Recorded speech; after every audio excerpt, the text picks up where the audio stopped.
புதூர் கட்டுப்பாண்டி. இவர் சிவகங்கை மாவட்டத்துல எலும்பு முறிவு சிகிச்சை பண்ணிட்டு இருந்திருக்காரு. இவர் நெறைய பேருக்கு தெரியும். யூடியூப்ல, இன்ஸ்டால எல்லாம் பெரிய ஃபேமஸ் தான் இவரு. இவரால நெறைய பேர் குணமடைஞ்சிருக்காங்க. இப்ப அவர 4 நாள் முன்னாடி சிவகங்கை போலீஸ் அரெஸ்ட் பண்ணிட்டாங்க. இவர எதுக்காக அரெஸ்ட் பண்ணியிருக்காங்கன்னு பார்த்தீங்கன்னா, ஒரு சர்டிபிகேட் வச்சிருக்காரு. அந்த சர்டிபிகேட் வந்து ஒரு டாக்டரோட ரெஜிஸ்டர் நம்பர் எடுத்து ஃபேக்கா பண்ணப்பட்ட ஒரு சர்டிபிகேட். சட்ட ரீதியா அவங்க சிலது சொல்றாங்க. ஃபேக் சர்டிபிகேட் வச்சிருந்தா அது தப்பு தான். அதுக்கான நடவடிக்கை எடுக்கிறது எல்லாம் ஓகே தான். எனக்கு என்னன்னா, இப்ப வரைக்கும் எந்த ஒரு மக்களும் வந்து அவர் தப்பா சிகிச்சை பண்றாரு. பிளஸ் அவர் காசு நெறைய வாங்குறாரு. அவர் ஏமாத்துறாருன்னு இப்ப வரைக்கும் யாரும் ஒருத்தர் கூட சொல்லல. எல்லாருமே வந்து அவரு குணப்படுத்தி இருக்காரு. டாக்டர்கிட்ட கூட போகாத விஷயம்லாம் இவர்கிட்ட போய் இப்ப பரவாயில்ல, குணமாயிட்டு இருக்கு. அந்த மாதிரிதான் சொல்லியிருக்காங்க. ஃபேக் சர்டிபிகேட் இந்த மாதிரிலாம் வச்சுட்டு நிறைய பேர் நாட்டு மருத்துவம்னு சொல்லி ஃபேக்கா குணப்படுத்துறாங்க. அதனால மக்கள் பாதிக்கப்படுறாங்க. உண்மைதான், ஒத்துக்கிறேன். ஆனா இவர் வந்து அப்படி இல்லவே இல்லையே. இது வரைக்கும் எந்த ஒரு கம்ப்ளைண்ட்டும் வரல. இவரால் யாரும் பாதிக்கப்பட்ட ஒரு வீடியோ போடல. எந்த ஒரு சென்சிட்டிவான டாபிக் எதுவுமே ஆகல. ஏன்னா அந்த மாதிரி ஏதாவது இருந்தா கண்டிப்பா வீடியோ வந்திருக்கும், எல்லாத்துக்கும் தெரிஞ்சிருக்கும். ஸோ எனக்கு என்னன்னா, நம்ம நாட்டுல சும்மாவே நாட்டு மருத்துவம் அஞ்சிருச்சு. ஒரு காலத்துல நாட்டு மருத்துவம் தான் மருத்துவம் இருந்த விஷயம் இப்ப வந்து நாட்டு மருத்துவம்னா இப்போ எங்கேயோ ஒரு ஓரத்துல கிராமத்துல எங்கேயோ ஒரு ஓரத்துல ஒட்டிட்டு இருக்கு. ஸோ இந்த மாதிரி 1-2 பேர் தான் கண்ணுக்கு தெரியுறாங்க நாட்டு மருத்துவத்தால நல்லது பண்றவங்க. ஸோ இந்த மாதிரி ஆளுங்க உங்களுக்கு கேள்விப்பட்டா அவங்க உடனே அவங்க சர்டிபிகேட் இருக்காங்களா இது இருக்காங்களான்னு பார்த்து அரெஸ்ட் பண்ணி அவங்களை மொத்தமா முடிக்காம, ஓகே அவங்க ஃபேக் சர்டிபிகேட் வச்சிருந்தாங்கன்னா அதுக்கான தண்டனை கொடுங்க. ஆனா இந்த மாதிரி ஆட்களை நீங்க தேர்ந்தெடுத்து இவங்களுக்கு வந்து ப்ராப்பரான டெஸ்ட் வச்சு இவங்க உண்மையாவே வந்து இவங்க பண்றது கரெக்டா, குணம் ஆகுமா இல்ல வந்து ஏமாத்துறாங்களான்னு வச்சு அதுல கரெக்டா பாஸ் ஆகிட்டாங்கன்னா இவரை நீங்களே சில பல ட்ரைனிங் கொடுத்து நாட்டு மருத்துவரா ப்ரொமோட் பண்ணலாமே. தமிழ்நாடு அரசே இவரை மாதிரி நிறைய பேர் வெளியே வருவாங்களே. சொல்றதுக்கு பயந்துட்டே சத்தம் இல்லாம பண்றவங்களே நிறைய பேர் இருப்பாங்க நாட்டு மருத்துவம். எனக்கு ஏதாவது சொல்லிட்டா கண்டிப்பா சுத்தி இருக்கிற ஹாஸ்பிட்டல்காரங்களே கால் பண்ணி மொத்தமா முடிச்சுட்டுருவாங்க. ஏன்னா அவங்க பிசினஸ் பாதிக்குமா என்ன நினைக்கிறாங்கன்னு தெரியல. சோ அப்படி பயந்துட்டே நிறைய பேர் சொல்லாம இருக்காங்க. சோ இதை கவர்மெண்டே இதை ப்ரொமோட் பண்ணலாமே. ஏதாவது ஆயிடுச்சுன்னா டாக்டர்ஸ் தான் கொண்டு போய் லட்ச லட்சமா கொட்டணுமா? ஒரு நல்ல வகையில ஒரு கம்மியான விஷயம் செலவுல இல்ல வந்து ஒரு நாட்டு மருத்துவத்தால் நம்ம குணமே ஆகக்கூடாதா? நாட்டு மருத்துவம் எல்லாமே பொய்யா? ஏன்னா நாட்டு மருத்துவத்தை நம்ம மருத்துவமா வாழ்ந்துட்டு இருந்தோம் ஒரு காலத்துல. அப்பெல்லாம் எப்போ அது சாத்தியமா இருந்து இப்ப ஏன் முடியல? இப்ப ஏன் இங்கிலீஷ் மெடிசன் தான் கரெக்டான மெடிசனா? அப்படிலாம் ஒண்ணுமே இல்லையே. இன்னைக்கும் எத்தனையோ பேர், எனக்கு தெரிஞ்சவங்க எத்தனையோ பேர் ஒரு டாக்டர்கிட்ட போறாங்க. டாக்டர்கிட்ட போய் ஏதோ கால்ல ஏதோ பிரச்சனைனா கால் எடுக்கணும்ன்றாங்க.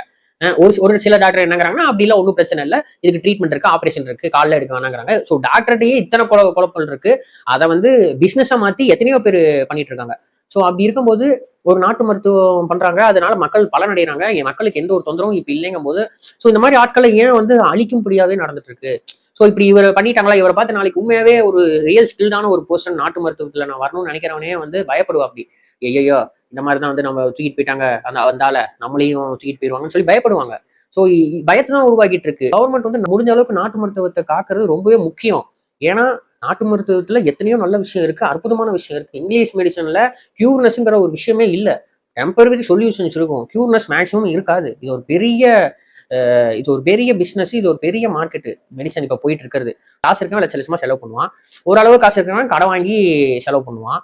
காசே இல்லை ஒண்ணுமே இல்லை அப்படிங்கிறவன் என்னதான் பண்ணுவான்? இந்த மாதிரியான சில நாட்டு மருத்துவத்தை தான் நெருங்கி கொஞ்சம் சரிப்படுத்துவான். எனக்கு என்ன ஒரு மன வருத்தம்னா, அவர் உண்மையாவே வந்து ஒரு சேஃப் சர்டிபிகேட் வச்சிருந்தாருன்னா கண்டிப்பா அதுக்கான தண்டனை கொடுங்க. அது சட்ட ரீதியா தப்பு தான்.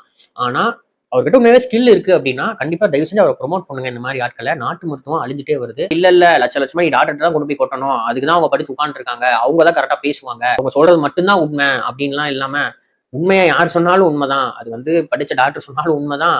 படிக்காம நாட்டு மருத்துவம் பாரம்பரிய ரீதியா நாட்டு மருத்துவம் கத்துக்கிறவங்க உண்மை சொன்னாலும் அது உண்மைதான் அப்படின்னு கொஞ்சம் புரியணும்.